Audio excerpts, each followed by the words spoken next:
pais. Quantos pais temos aqui nessa noite? Levantem as mãos. Amém. Que o Senhor te encha de espírito de sabedoria, espírito de fortaleza, espírito de provisão, espírito de proteção, porque esse é seu papel na sua casa. Amém?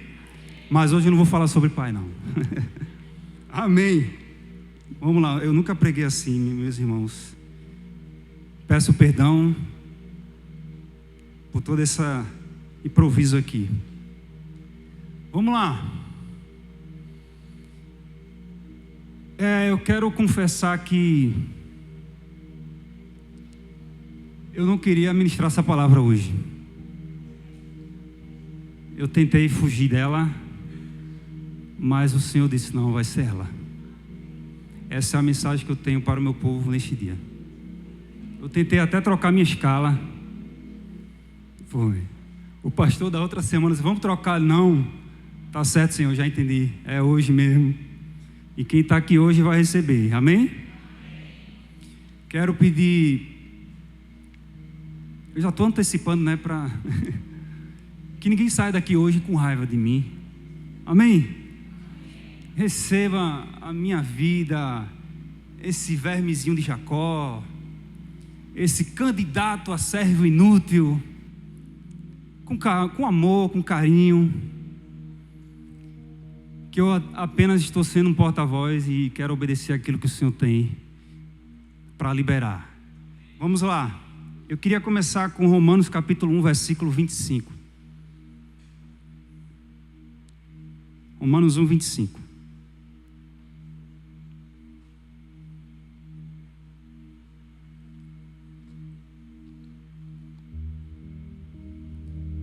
Glória a Deus, aleluia. Esse versículo, ele fala da essência da idolatria. Em nosso contexto cristão evangélico, a primeira coisa que vem à nossa cabeça quando a gente fala de idolatria é a adoração a uma imagem. E o interessante é que o evangélico, ele tem certeza de que não é idólatra. Ele chama as outras religiões de idólatras. Ele aponta todo tipo de idolatria e tem certeza que ele está livre desse mal. Por quê? Porque não adora imagens. Vamos ver o que diz Romanos 1, 25. Pois eles mudaram a verdade de Deus em mentira, adorando e servindo a criatura em lugar do Criador, o qual é bendito eternamente.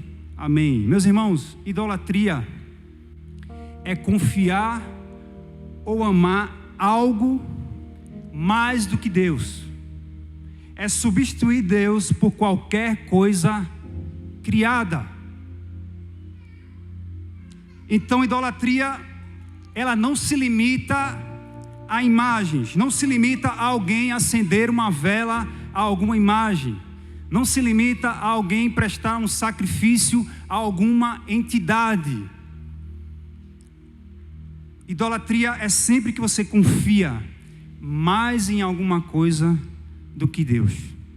É sempre que você ama mais alguma coisa que Deus. Sempre que você busca mais alguma coisa do que Deus. Quando você faz tudo isso, você está praticando idolatria. Idolatria tem a ver com relacionamentos. Idolatria tem a ver com desejos. Tem a ver com dinheiro. Tem a ver com status, com posição, com títulos. Idolatria tem a ver com a inclinação do seu coração. E não com uma prática pontual apenas.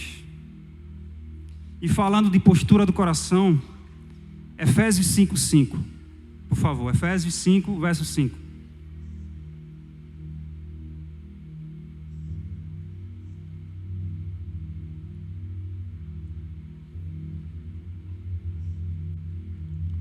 Sabei, pois, isto: nenhum incontinente, ou impuro, ou avarento, que é idólatra, tem herança no reino de Cristo e de Deus. Veja bem, olha só, nenhum imoral, nenhum que é impuro ou ganancioso, que é idólatra, tem herança no reino. A gente aqui começa a entender profundamente o que é idolatria. Vai guardando tudo isso aí na cachola. Como eu disse, não é só acender uma vela para uma imagem ou se prostrar diante de uma entidade. Idolatria começa com o coração. Repita comigo: idolatria começa com o coração. Idolatria começa com a ganância. Todo aquele que é ganancioso é idólatra. Todo aquele que é avarento é idólatra. Quando a gente olha para o Antigo Testamento, nós vemos muitos povos pagãos que eram idólatras, sim ou não?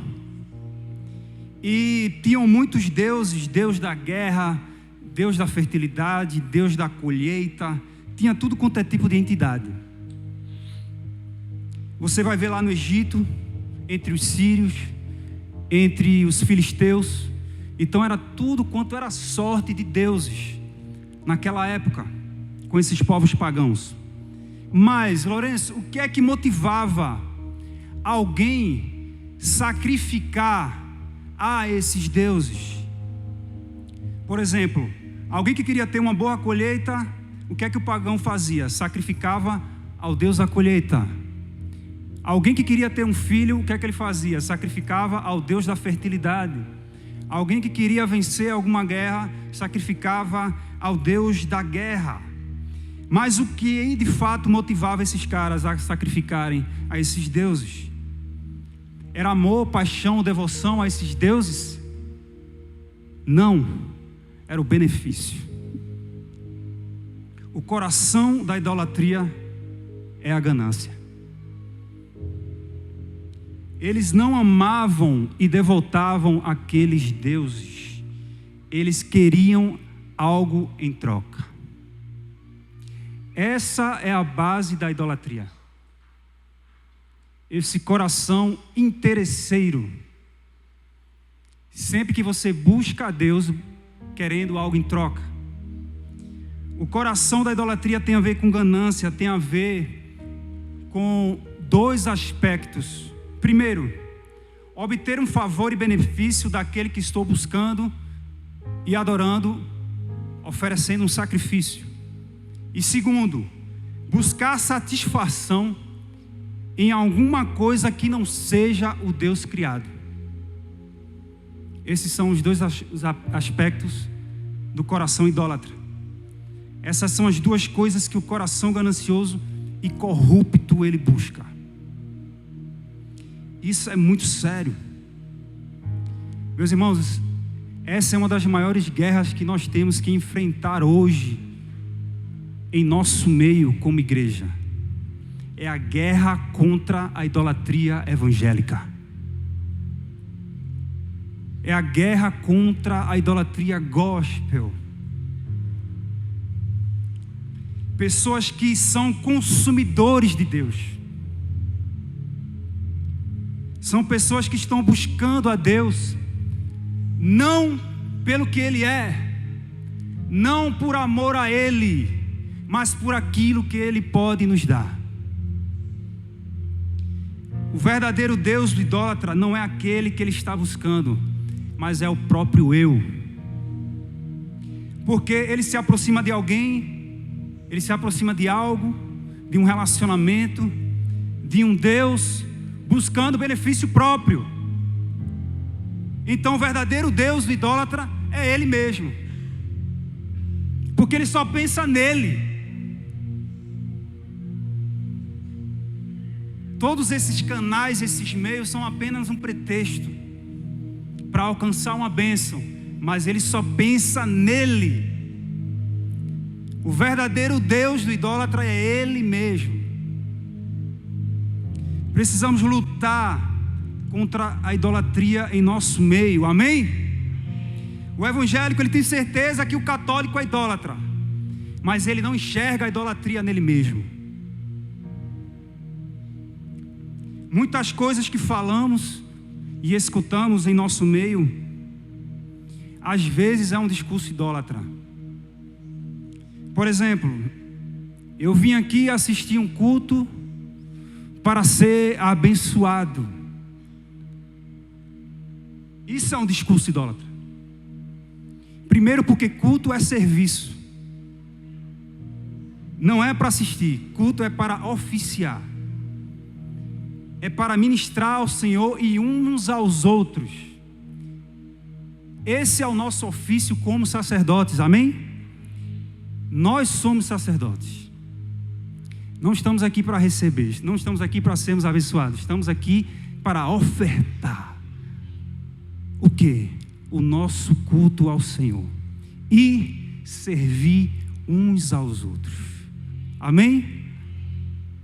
Então, se você está vindo aqui apenas para consumir, você precisa se arrepender da sua idolatria.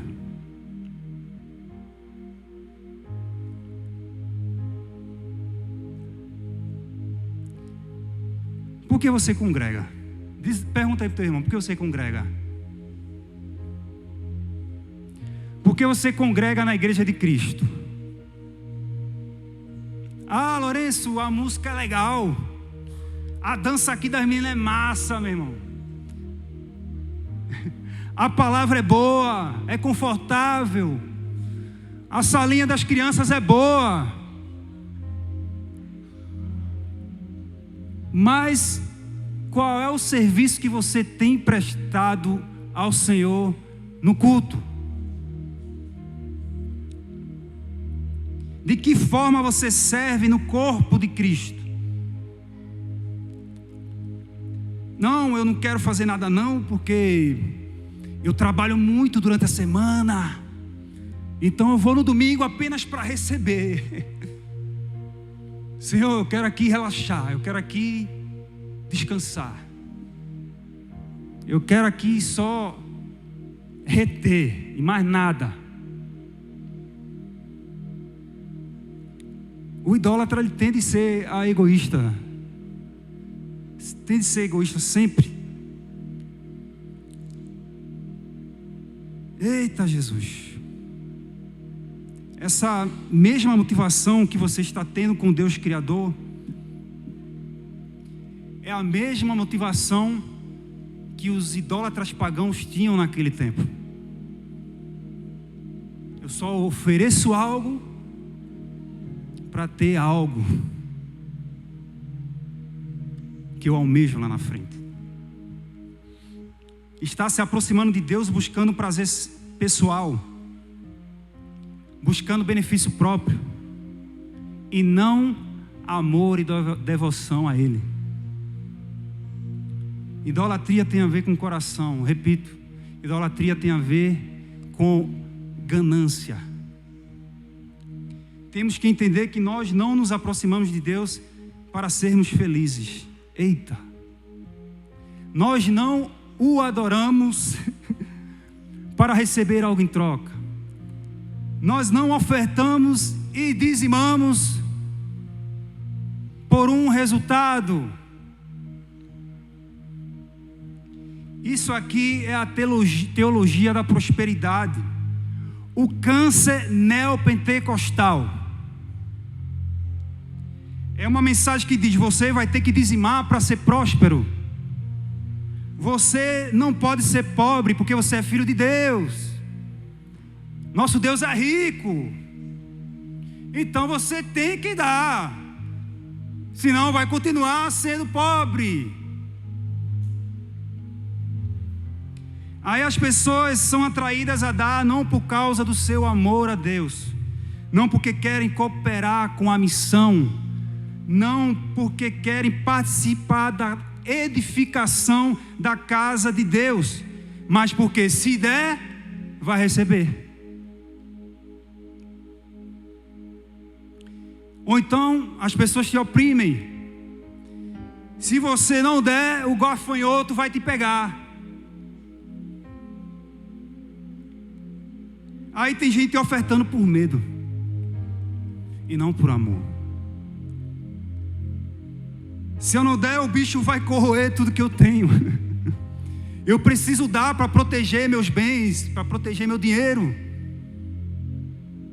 Senão a traça vai corroer. Senão o bicho ruim vai entrar nas minhas finanças. Essa motivação é errada.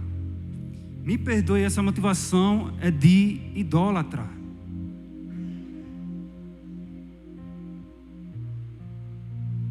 No final você está ofertando não porque você é generoso, mas porque está visando um benefício.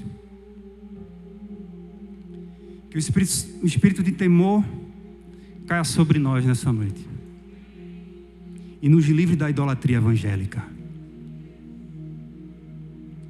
Homens e mulheres que amam a Jesus de todo o coração, que querem se aproximar dele porque são completamente apaixonados por quem ele é, pela sua obra,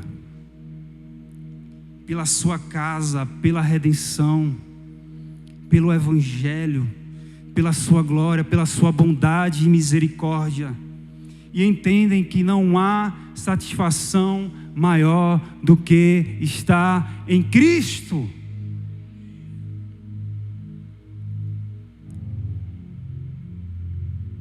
Lutar contra a idolatria é entender que se eu estou em Cristo, eu sou plenamente satisfeito. Acabou.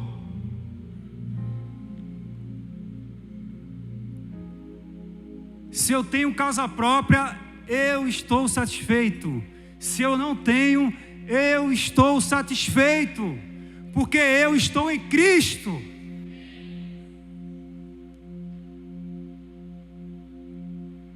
Eu não vou mudar a minha vida, canalizar as minhas paixões atrás de coisas, porque Ele é o meu maior amor.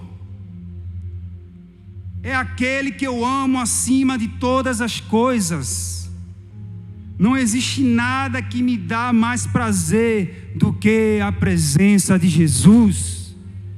A presença do Senhor é melhor do que o sexo, é melhor que o dinheiro, é melhor do que a fama.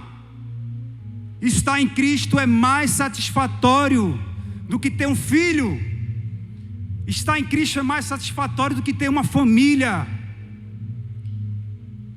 do que ter uma empresa, do que ter uma casa, um carro, do que fazer viagens, do que qualquer experiência que você vá ter aqui nessa terra. Nada se compara a estar em Cristo. Eu posso não ter nada disso que eu falei aqui, mas se eu estou em Cristo, eu sou plenamente satisfeito.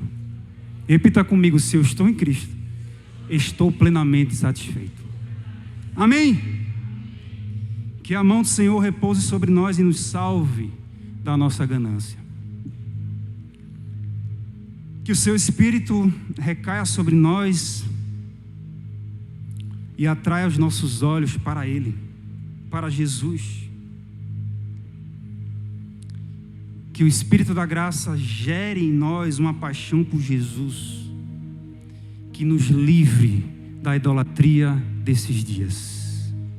Amém?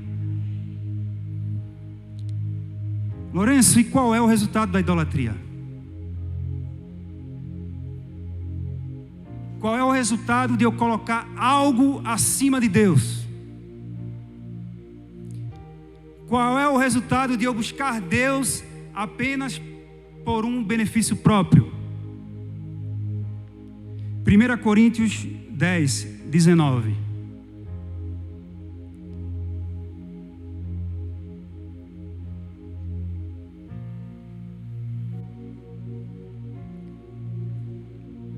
Vamos lá.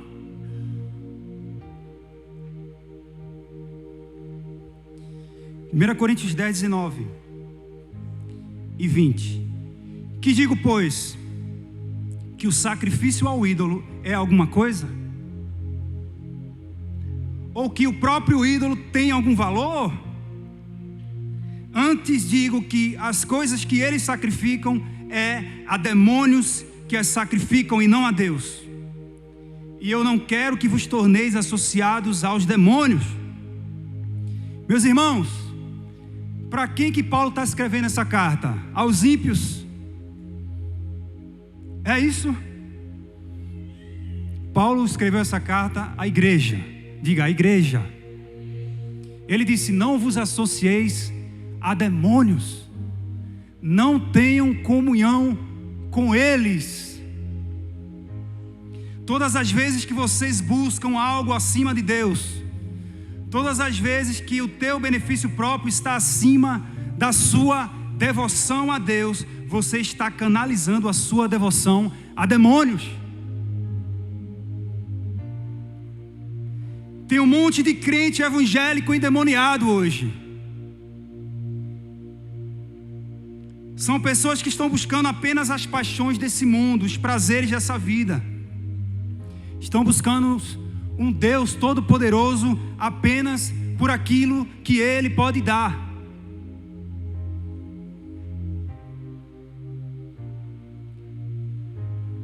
Que o Espírito Santo nos ensine a buscar a sua face, não apenas as suas mãos. Quem subirá ao monte do Senhor?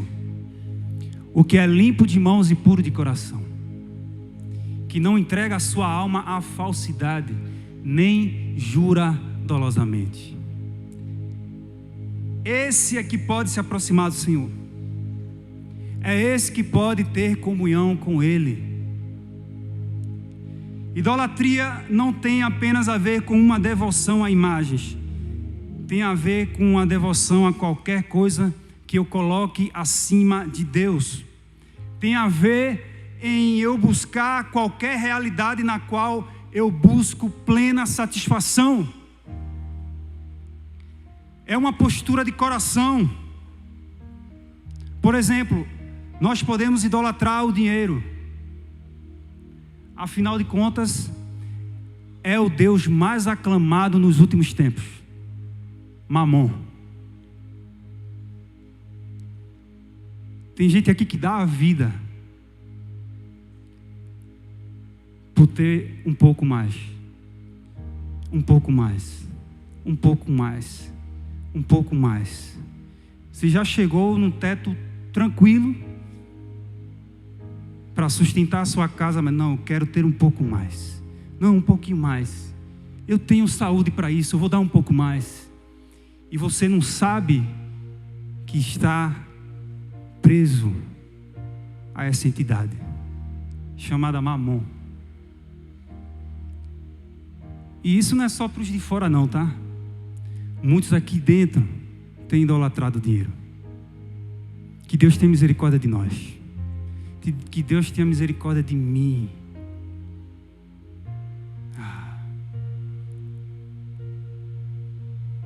Isso não é algo distante de nós. Isso é muito presente no meio de nós. Muitos de nós buscávamos a Deus apaixonadamente e gastávamos tempo com Deus na nossa juventude. Ah, que saudade. Quando começamos a crescer, trabalhar, casar, a maioria de nós foi esfriando. Por quê? Porque quando éramos mais novos, a nossa devoção tinha um objetivo: Deus.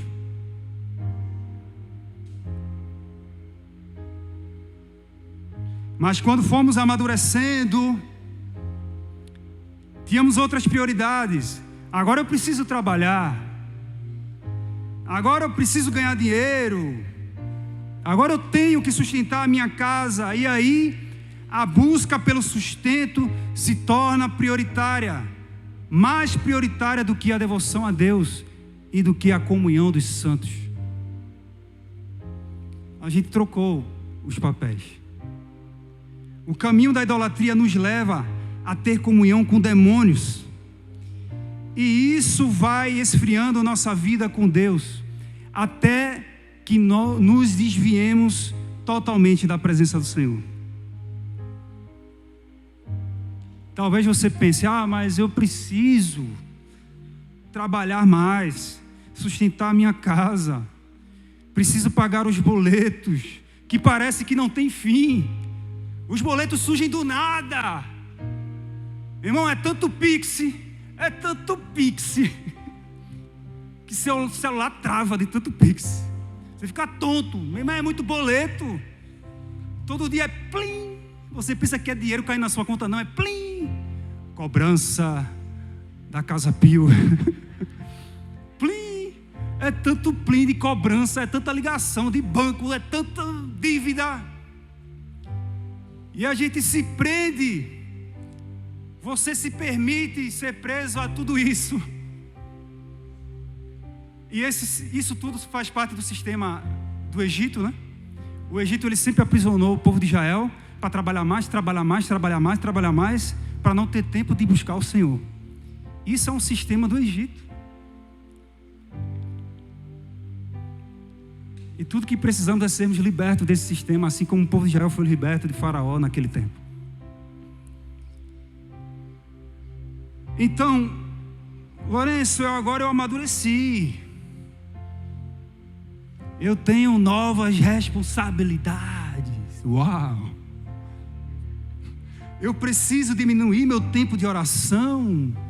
Eu preciso diminuir a minha paixão por Jesus. Eu preciso diminuir o meu serviço na casa de Deus. Preciso diminuir meu tempo de comunhão com os meus irmãos. Porque agora eu preciso trabalhar. Agora eu preciso sustentar a minha casa. Preciso fazer dinheiro, eu preciso estudar, eu preciso. E de repente o dinheiro é o seu alvo de satisfação e segurança, e não mais Deus. Se você está colocando sua segurança em seu trabalho e não em Deus, sinto muito em lhe informar, você já caiu na idolatria. Se tudo isso que eu estou falando aqui é o seu lugar seguro, o seu ponto de segurança, de conforto, de paz, e não Deus, me desculpe, você é um idólatra.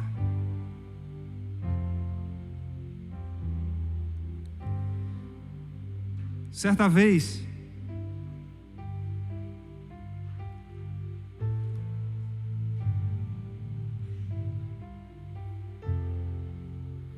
um pastor brasileiro, ele foi fazer missões na Suíça. Aí você fala assim, pô, Suíça, que lugar bom. País muito pobre. Não, Hugo? Suíça é pobre? Conta bom demais. Quem não quer fazer missões na Suíça? Levanta a mão. Ixi, ninguém quer não. Eu queria. Aí esse cara, ele foi junto com a esposa. Ele se hospedou na casa de um homem muito rico, que estava sendo evangelizado por esses missionários. E esse homem, ele tinha uma mansão à beira do rio, que fazia divisa com a França. Aí ele disse para aqueles missionários, vocês hoje querem jantar na França? Eles dizem, nós queremos jantar na França. Aí chegou de noite, ele apertou um botão lá, apareceu um barco de um portal lá debaixo de... Eles atravessaram o rio e jantaram na França. Esse homem, no último dia da hospedagem, eles para irem embora, voltar para o Brasil, ele pergunta algo. Ele, não, quero ter uma última conversa. Eu gostei de vocês,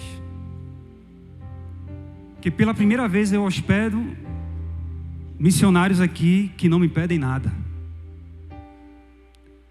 Que geralmente o pessoal sempre pede recursos para abençoar seus projetos. E vocês foram os únicos que não pediram nada. Para ter ideia, esse homem era tão rico, ele era dono de uma das maiores construtoras, de uma das maiores construtoras da Suíça.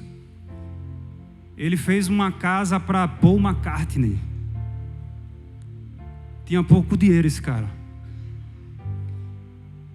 Aí esse missionário brasileiro, ele falou para esse milionário: meu amigo, eu queria pedir perdão pela igreja,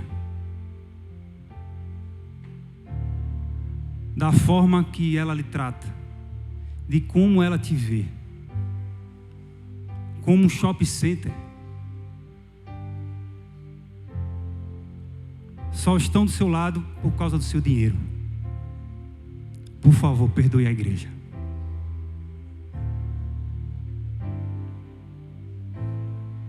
A idolatria também tem a ver com relacionamentos. É o famoso network, a rede de contatos para te favorecer, que gera oportunidades. Você se aproxima de alguém apenas buscando vantagem e benefício. Meus irmãos, network é muito bom profissionalmente, mas aqui eu estou falando ministerialmente. Pessoas que só buscam estar daqueles que têm, porque aí vai receber alguma coisa. Os coaches evangélicos,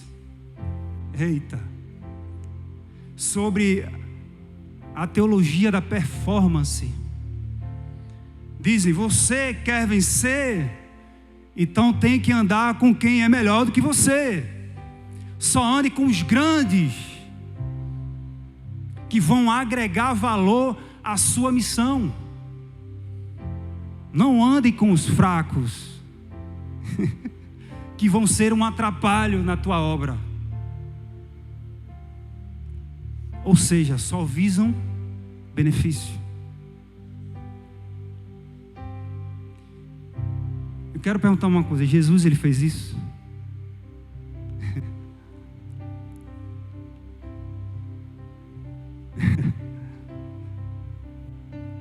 Jesus escolheu os estranhos e os esquecidos para andar com ele.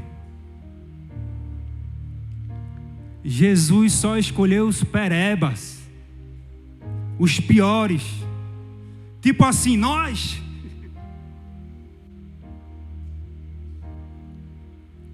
Ele não escolheu discípulos com base no retorno, no que eles podiam fazer por ele. Ele escolheu os quebrantados de coração para servi-los. Por isso que na ceia, Jesus ele pega um balde com água, uma toalhinha, e ele desce. Ele desce para lavar os pés deles. Jesus, a sua rede de contatos era apenas para servi-los. Não era para reter algo que fosse bom para o ministério dele, fosse agregar a ele, não. Era apenas para servir. O Deus Criador está disposto a servir e não ser servido. E Ele, como nosso maior modelo de vida, padrão de vida. Ah, meus irmãos, chega de buscar andar com pessoas que vai ser útil no teu ministério, que vai te alavancar, que vai te impulsionar. Quer impulsionar? Faz um tráfego pago no Instagram, meu irmão. Uau, vou explodir, vou ser conhecido.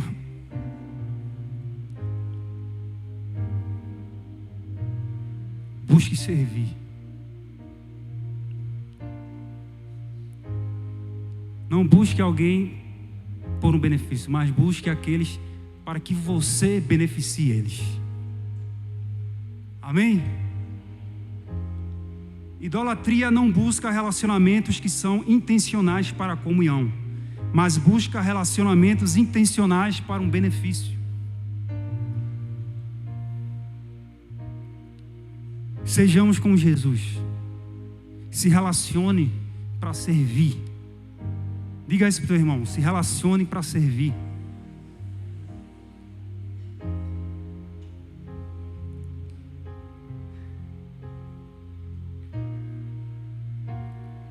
Olha só. Idolatria tem a ver com família. Aqui é tenso. A gente sempre aprendeu, não, porque família é primeiro lugar. Eu quero te dizer que não. Deus é primeiro lugar. Quer ver? Mateus 12, 46. Mateus 12, 46 em diante.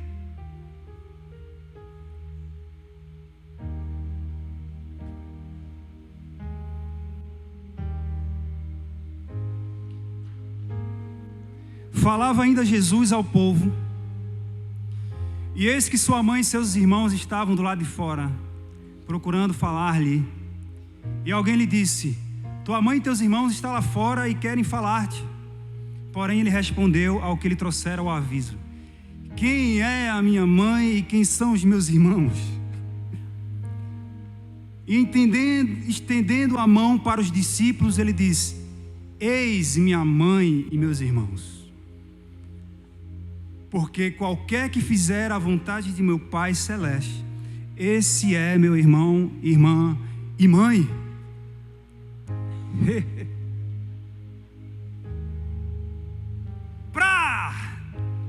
Jesus só funcionava assim. Eu me lembro, meu pai. Quantos aqui conhecem meu pai? Antônio Carlos de Magalhães Azevedo.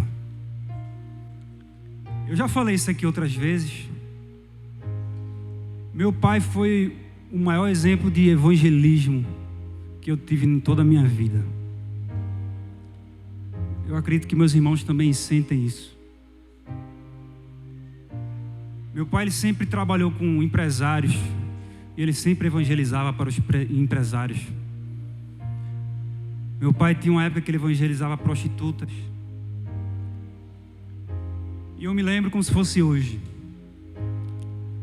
Minha avó, Maura, do Rio Grande do Sul, meu pai é gaúcho, toda a sua família de lá do Rio Grande do Sul.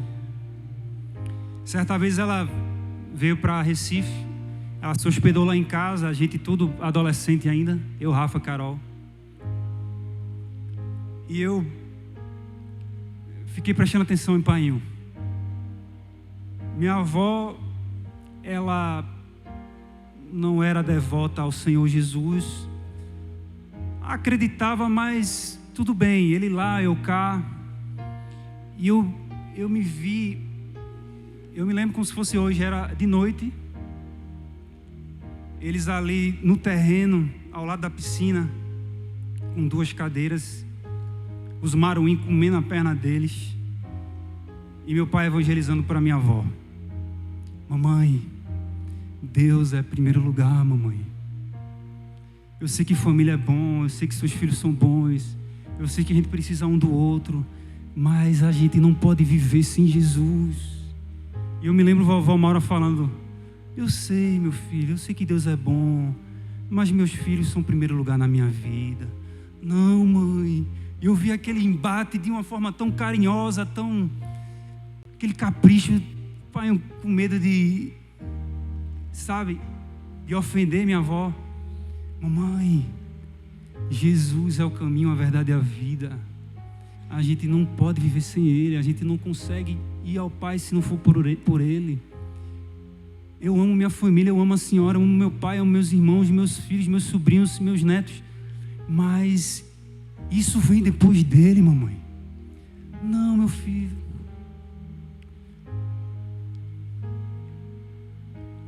Eu não estou julgando que família não é importante. É muito importante. Mas não vem primeiro do que Deus. Amém? Tem gente que é pau para toda obra, servindo na igreja local, evangelizando, ministrando. Aí vai casar: irmãos, eu preciso de um tempo. Agora eu vou casar. Aí passa 3 anos sem vir à igreja direito, sem orar direito, sem ler a Bíblia direito, sem participar das ações evangelísticas. Não, agora eu tenho uma responsabilidade. Você entende que essa pessoa está idolatrando a construção de uma família? Não tem nada de errado construir, mas ele substituiu isso por Deus. Isso foi prioridade. Está negociando a comunhão com Jesus e seu corpo por causa da construção de uma família. Irmão, quer construir sua casa, seu casamento, seus filhos, seus projetos? Construa em comunhão com o corpo e Deus sendo o centro dos seus projetos. E não você sendo o ditador das suas decisões pessoais. Parece até ser algo legal, mas é idolatria, do mesmo jeito. Lourenço, peraí, aí agora você discorda. Não, pô, família, pô. Cuidado. Cuidado. Ame sua família, mas ame primeiro ao Senhor. Seja a luz na sua casa. Faça de tudo. Ore, jejue pelos seus. Mas primeiro ame ao Senhor. Não, agora eu vou ter um filho. Aqui o negócio é mais embaixo. E eu preciso de um tempo para mim. Não posso mais servir em lugar algum. Não posso mais ser generoso com alguém.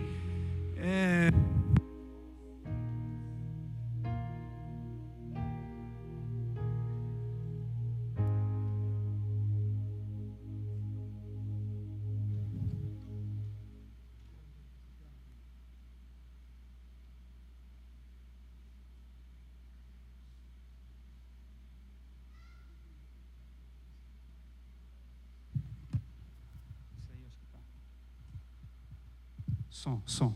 Oi.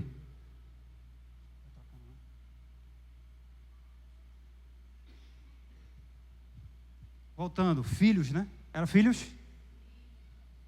E a gente dá muitas desculpas. Não posso mais me envolver tanto como eu me envolvia antes. Até sua generosidade você põe em xeque. Não, porque filho é muito custo. Filho requer muito tempo para cuidar. Eu não posso mais gastar tanto tempo assim na obra, na casa de Deus, com meus irmãos. Não. Só que a gente fala isso muitas vezes como desculpa, mas, meu irmão, a produção despenca mesmo. Quantos e quantos aqui criaram ou criam seus filhos aqui, meu irmão? Eu não preciso parar de fazer a obra para criar meus filhos, não. O problema é que a gente cria nossos filhos para nós mesmos.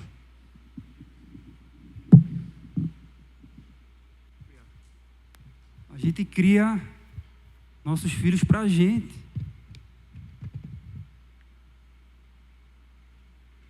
A Bíblia diz que ele não poupou o seu próprio filho, o seu único filho.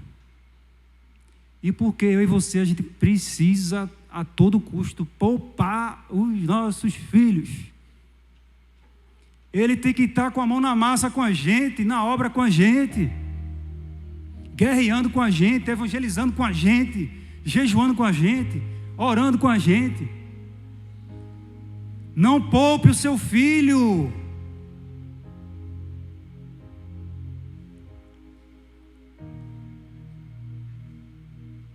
Deus nos deu filhos para amá-los e ensiná-los, mas quem cuida deles é Deus.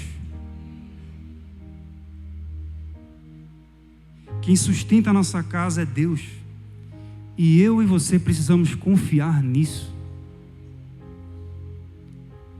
Parece que a gente não confia. Não, eu agora estou numa nova fase da minha vida, me casei, tenho um filho, sei lá, agora eu sou empresário, eu preciso dedicar mais tempo à empresa. Não, e você fica com medo de que as coisas deem errado, e que seu filho não cresça direito, que não aprenda, sei lá, que você não tenha tempo para sua esposa, mas não. Joga tudo num pacote só, meu irmão. Não abandona a obra, não. Eles precisam, para eles, tem gente, desculpa, tem gente que hoje está tendo dificuldade com os filhos de virem para a igreja, de irem para a salinha, de permanecerem, de não gostarem de estar aqui, porque sempre poupou.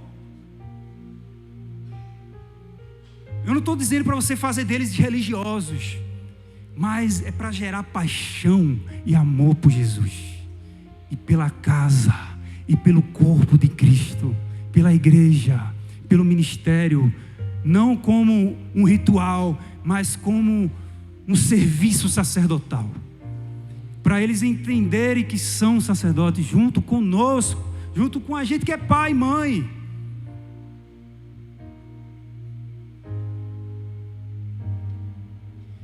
Tem gente que é tão apaixonado por uma pessoa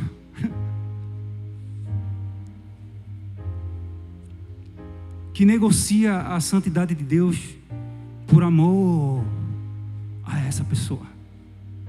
Não, mas porque eu sou apaixonado por ele, eu estou apaixonado por ela. Me perdoe, não é paixão não, é idolatria, meu irmão.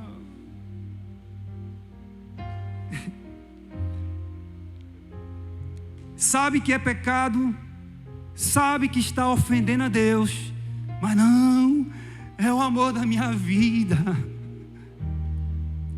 E você faz tudo por esse amor, mesmo pecando. Por quê? Porque esse amor é prioridade e não Deus. Se a tua paixão por alguém ou por alguma coisa faz você se afastar de Deus e negociar a santidade de Deus, você é tão idólatra quanto aquele que nessa hora está beijando uma imagem.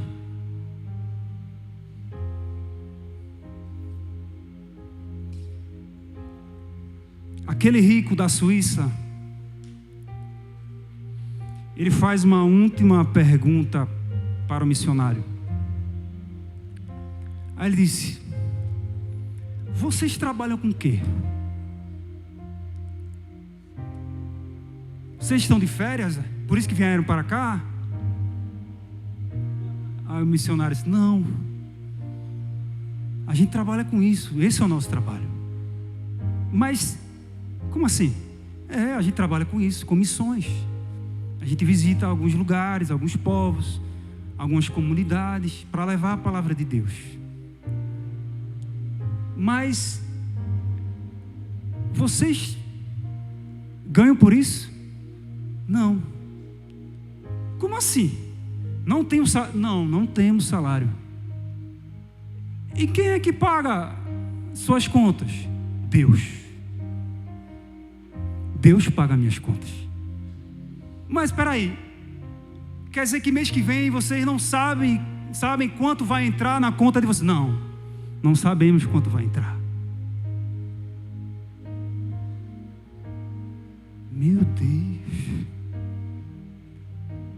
E se não conseguir de repente pagar algumas contas? Aí é com Deus. Eu digo lá: o Senhor que me colocou, que me escolheu para isso. Então resolve isso aí para mim. Ele ficou extasiado com tamanha entrega, confiança, dependência de Deus. Às vezes, muitas das vezes nós, principalmente quando vai chegando no final de mês, você já percebeu que no final de mês você se estressa mais, você se preocupa mais? Por quê? Porque eu e você não confiamos o suficiente.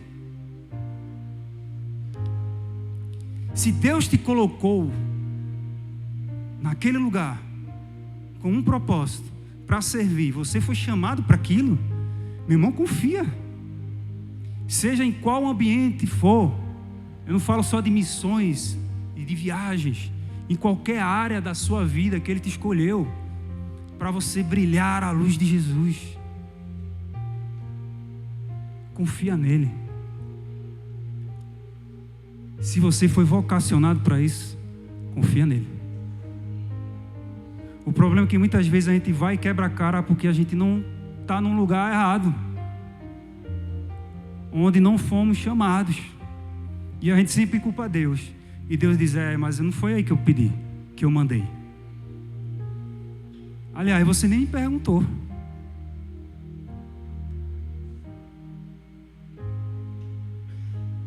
Eita.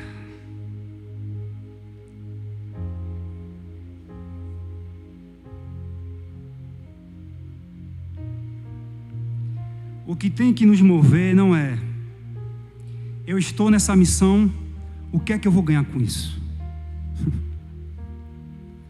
Mas essa é a vontade de Deus?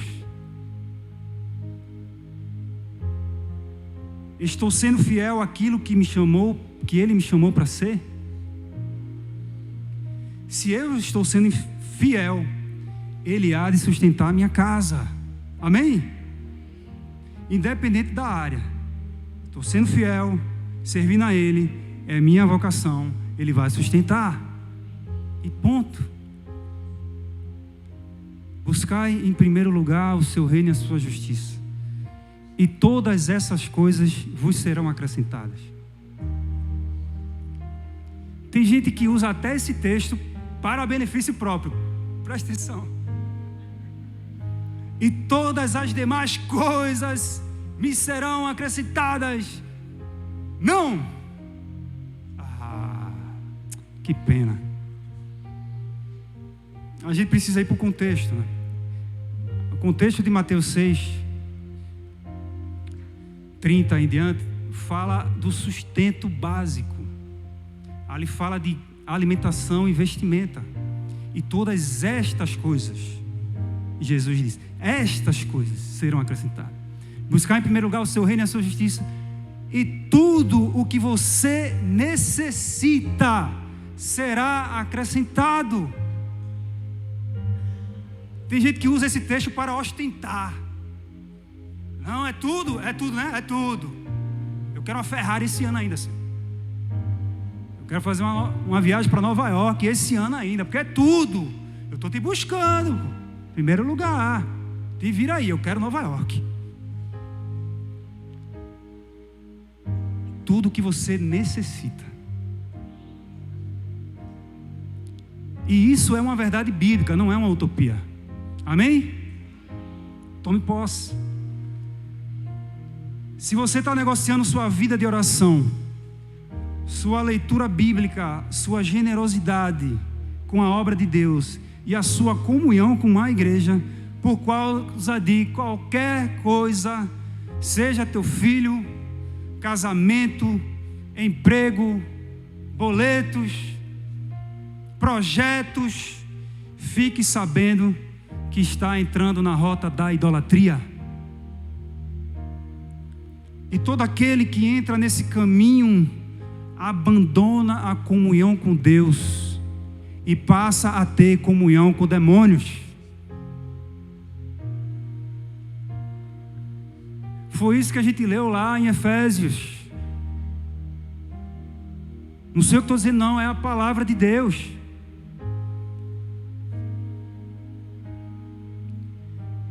Nós aqui estamos lutando contra o pecado todos os dias, sim ou não? Estamos lutando em prol do sacerdócio de todos os santos. Essa comunidade é uma casa de oração, é uma casa de sacerdotes. Esse lugar não é para consumidores e observadores. Esse lugar é para cooperadores que querem servir a Deus e uns aos outros. Meu irmão, chega de vir para a igreja só querendo consumir, de vir para o culto só querendo algo.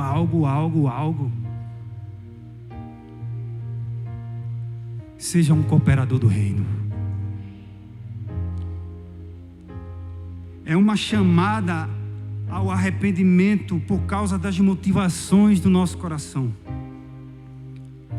Você não pode dizer: eu não tenho tempo para Deus, Lourenço. Mentira! A gente organiza a nossa vida toda para cumprir todas as demandas e muitas vezes colocamos Deus no último lugar da fila. A verdade é essa. Seja homem e mulher o suficiente para reconhecer e confessar.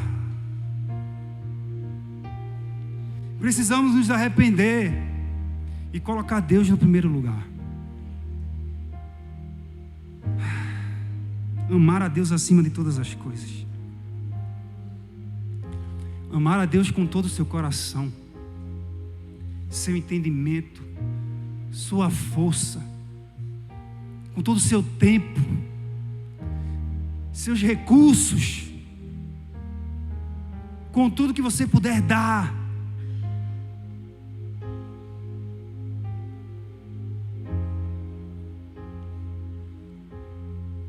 Amém? Fique de pé.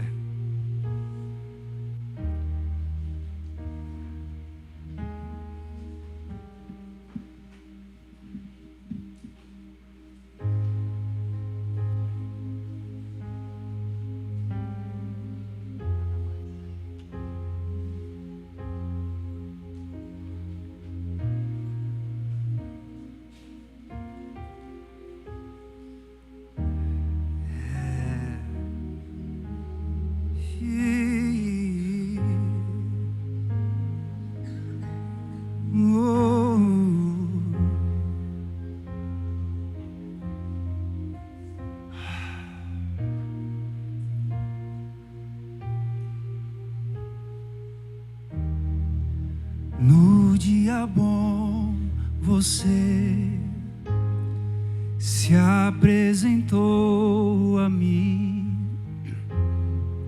trouxe-me uma nova canção, fez meu coração sorrir. No dia mau você se apresentou a mim, trouxe-me alento, descanso, fez meu coração cantar. Tu és tão bom, pra sempre fiel. Eu sou completo em ti, tão satisfeito em ti. Tu és tão bom, pra sempre fiel.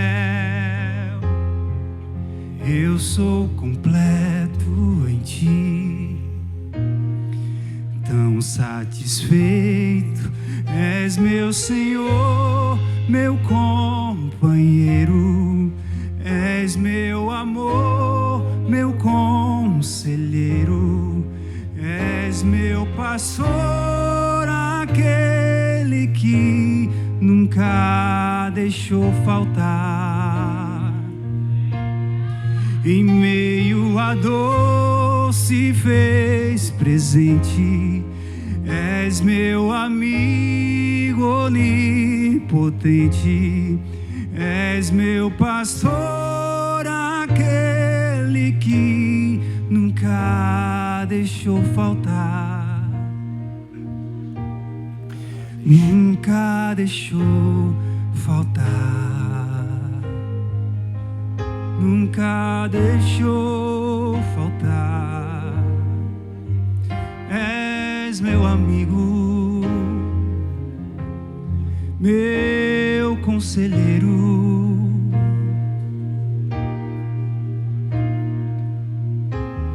tu és tão bom, pra sempre fiel. Eu sou completo em ti, satisfeito. És meu Senhor, meu companheiro. És meu amor, meu conselheiro. És meu pastor, aquele que nunca deixou faltar. Em meio à dor se fez presente. És meu amigo onipotente.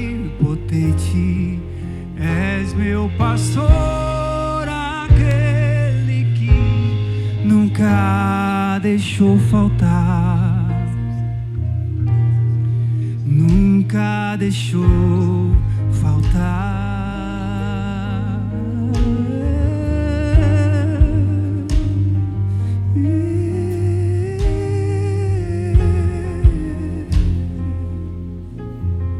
Nunca deixou.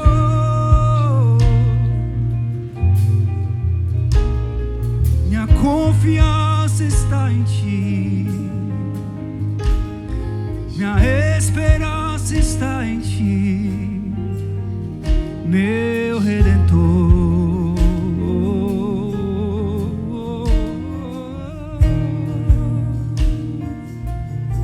A ti entrego meu coração, entrego minha vida em adoração,